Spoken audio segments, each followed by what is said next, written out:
મજા આવશે. અને 1958ની અંદર એક ઘટના છે, મારે તમને કહેવી છે. આર્થિક સમસ્યા ચાઇનાની અંદર બની હતી. નરેશભાઈ મારી સામું જોજો. હા, પણ મને અહીં મજા આવે ને, લાઈવ શું ટીવીમાં જોવો. 1958ની અંદર ચાઇનાની અંદર એક ઘટના બની હતી આર્થિક સમસ્યાના કારણે કે આપણું અનાજ છે, ખેતીની અંદર જે કાંઈ વાવવામાં આવે છે એ બધું ચકલીઓ ખાઈ જાય છે. આવું નક્કી કર્યું અને ચકલીઓ અનાજ ખાઈ જાય છે અને એક વર્ષની અંદર એક ચકલી 4.5 કિલો અનાજ ખાય છે. તો આનું શું કરવું? તો નક્કી કર્યું જેટલી ચકલી છે ને બધાને મારી નાખો. એક ચકલી 4.5 કિલો અનાજ ખાય છે અને ચાઇનાની અંદર 1958ની અંદર ચકલી મારો અભિયાન ચાલુ કરવામાં આવ્યું અને ચકલીને મારી નાખીને પહેલા જ દિવસે 2 લાખ ચકલીઓ મારી નાખી. ઈંડા તોડી નાખ્યા અને માળા પણ તોડી નાખ્યા. અને 1960ની અંદર 2 જ વર્ષમાં કરોડો ચકલીઓ ચાઇનાવાળાએ મારી નાખેલી. કરોડો ચકલીઓ ચાઇનાવાળાએ મારી નાખી. અને ચકલીના અભાવે હવે મજાની વસ્તુ કે ખેતીની અંદર જ્યારે ખેતી કરી એમાં લુકટાસ નામનો એક કીડો જન્મ લેતો. એ કીડાને ચકલીઓ ખાઈ જતી, જેથી કરીને લુકટાસ નામનો કીડો પાકને ન બગાડતો. હવે ચકલીઓ તો મરી ગઈ, લુકટાસને કોણ ખાય? હવે એ લુકટાસે પાક ખાવાનો ચાલુ કર્યો અને 2 વર્ષની અંદર ઘટના એવી બની કે એ લુકટાસને મારવા માટે દવાનો ઉપયોગ કર્યો કે આ કીડા મરી જવા જોઈએ, નહીતર અનાજ નહીં વધે. અને 2 વર્ષની અંદર ઘટના એવી બની કે અનાજના કારણે ચકલીઓને મારેલી. અને 1958માં શરૂઆત થઈ. 1960ની અંદર 4.5 કરોડ લોકો ચાઇનાની અંદર અનાજના અભાવે મરી ગયા 2 વર્ષની અંદર. કહેવાનો મતલબ એ છે પ્રકૃતિના સિદ્ધાંતની અંદર જે સિદ્ધાંતો, હવે રોડ આપણને ફાઇનલ આપણે અહીંયા આપેલો છે સુરત જવા માટે હાઈવે, એ હાઈવેથી જંગલથી જાય એટલે આપણે હેરાન થવાની ફાઇનલ છે. જે રોડ આપણને આપેલો છે એ રોડ ચૂકી ગયા એટલે વાર્તા પૂરી. એ રોડ છે આપણો કર્મ. હકીકતે પ્રકૃતિના સિદ્ધાંતની અંદર જે વ્યક્તિઓ અડચણરૂપ થાય છે, હકીકતે આ કર્મનો સિદ્ધાંતની હું તમને વાત કરું છું. કદાચ કોઈ માણસ એમ કે મારે આમાં નથી હાલવું તો હેરાન થવાનું ફાઇનલ, એમાં 100%ની ગેરંટી, એમાં કોઈ શંકાને સ્થાન જ નથી.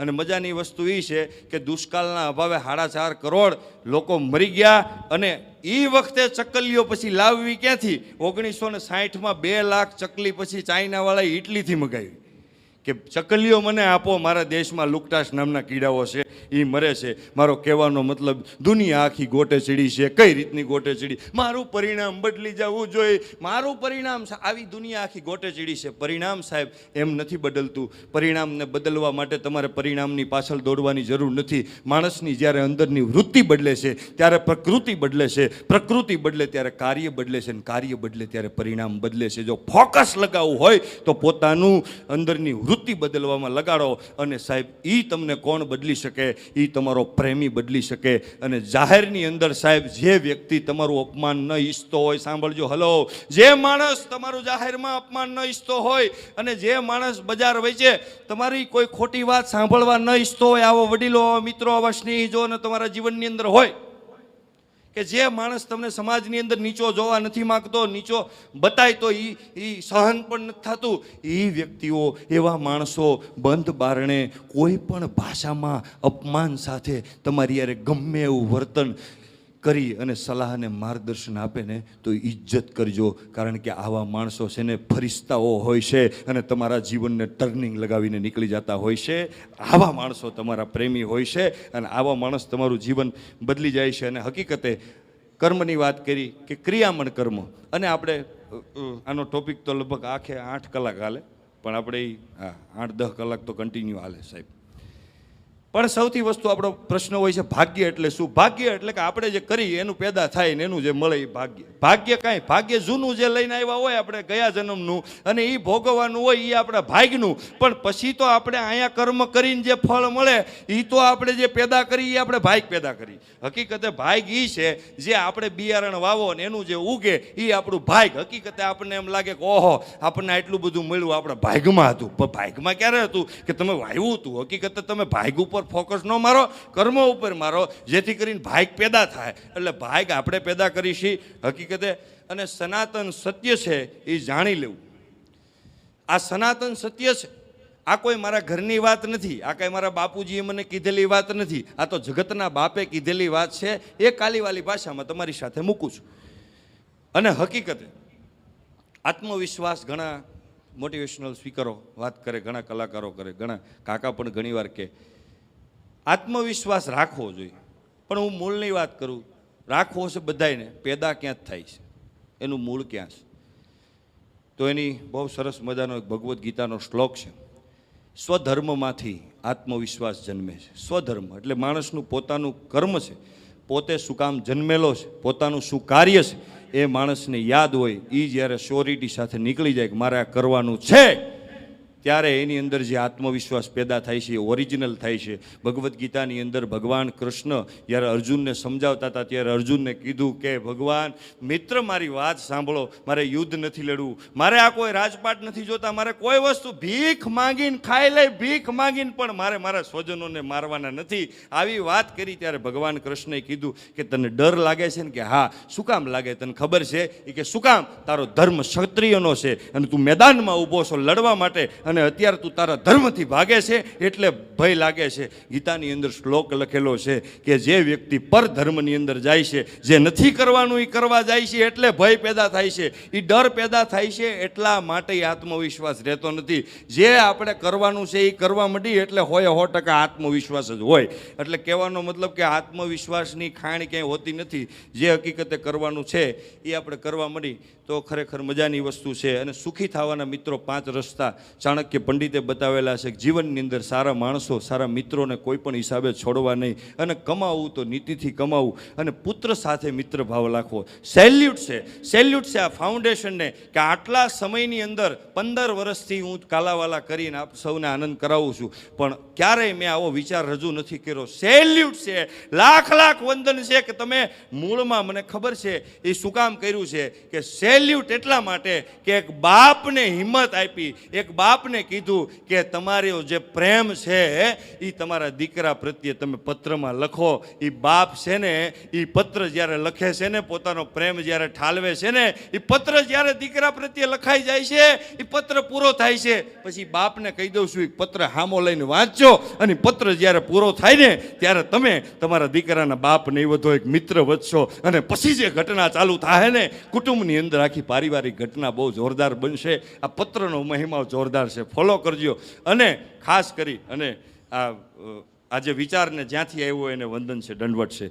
પુત્ર સાથે મિત્ર ભાવ રાખવો, મીઠી વાણી રાખવી. સાહેબ ગમે એટલું સત્ય તમે બોલો, બહુ મીઠી રીતે બોલવાનું, અને સૌથી મોટી ભાવના કે પોતાનું સર્કલ હોય એને આગળ લઈ જવાની સતત ને સતત ભાવના રાખવી. નેગેટિવ વિચાર સાહેબ અંદર જીવનમાં એન્ટર ન થવા દેવો. નેગેટિવ વિચારનો શું પ્રભાવ હોય છે, નકારાત્મકની શું મહિમા હોય છે એની વાત કરું. દિલ્હીની અંદર એલઈડી એન્જિનિયરિંગની અંદર એક વિદ્યાર્થી સરસ મજાનું ગોલ્ડ મેડાલિસ્ટ પ્રાપ્ત કરેલો, સત્ય ઘટનાની વાત છે.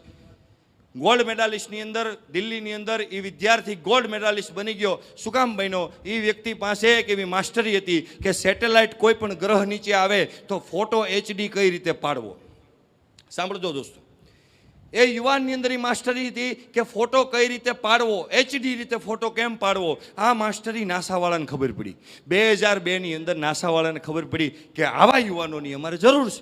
એને બોલાવ્યો, $2 લાખ પગાર નક્કી કર્યો. ફાઇનલ સામાન્ય વ્યક્તિ વૈજ્ઞાનિક કક્ષાએ. ભારતને ખબર પડી, આપણી ડિફેન્સ એને નવાજવામાં આવ્યો, અને ભારત સરકારે અઢળક પુરસ્કારો એ વ્યક્તિને આપ્યા, અને એક સામાન્ય વ્યક્તિ વૈજ્ઞાનિકના લેવલ ઉપર પહોંચી ગયો. અને એ માણસને 3 મિત્રો મળ્યા. એક મિત્રએ એને સિગરેટ પીતા શીખવાડી, એક મિત્રએ એને દારૂ પીતા શીખવાડ્યો, અને એક મિત્રએ એને XYZ તમામ અવગુણો શીખવાડી દીધા. અને આ વાત ફરી પાછી નાસાવાળાને ખબર પડી કે આપણી કંપનીની અંદર, આપણા એસોસિએશન ઓર્ગેનાઇઝરની અંદર આવો એક માણસ અને આવી સંગત થઈ છે, અને એને નોકરીમાંથી કાઢી મૂકવામાં આવ્યો. આ વાત ભારત સરકારને ખબર પડી કે આ ઘટના બની છે, તમામ પુરસ્કારો પાછા લઈ લીધા. અને હવે દોસ્તો હું તમને કહું, એક ટોચ ઉપર પહોંચી ગયેલો વ્યક્તિ જ્યારે પગથિયું અને ધાર ચૂકી જાય છે ત્યારે હું ઘટના બને. આ ધાર બહુ મહત્વની વસ્તુ હોય.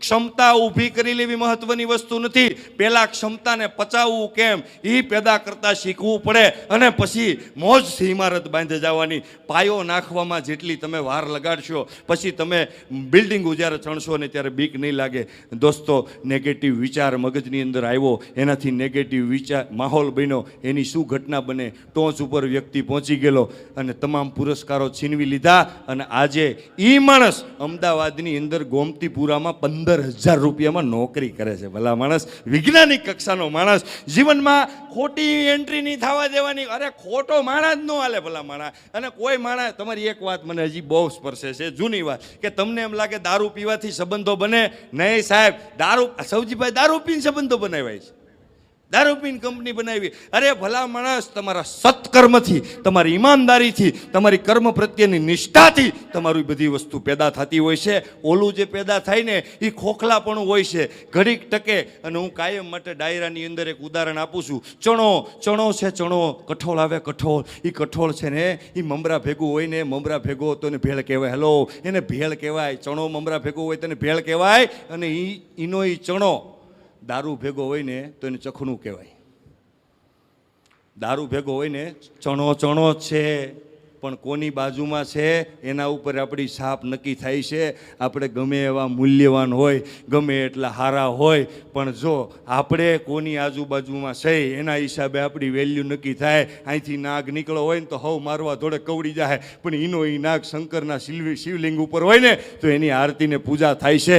તમારું સ્થાન ક્યાં છે ત્યાંથી તમારી વેલ્યુ નક્કી થાય છે. એટલે તમારી આજુબાજુનો માહોલ બહુ જબરજસ્ત રાખો. અને 100% ગેરંટી તમારે મારી લખી લેવાની કે સારા માહોલની અંદર તમે ઘૂસી ગયા, કાંઈ ન કરતા, કાંઈ સારા માહોલની અંદર ઘૂસી જાવ એટલું તમને ખબર પડી જાવ, અહીં ચકાચક છે, અહીં સારા વિચાર થાય છે. તમારે વિચાર કરવાનો નથી. હેલો, તમારે કાંઈ નથી કરવાનું. સારા માહોલની અંદર, સારા ફાઉન્ડેશનની અંદર, સારા ઓર્ગેનાઇઝરની અંદર ખાલી ઘૂસવાનું, બેહવાનું. દુનિયાનો કોઈ બાપ તમને સફળ થતા ન રોકી શકે. અને હલો, તમે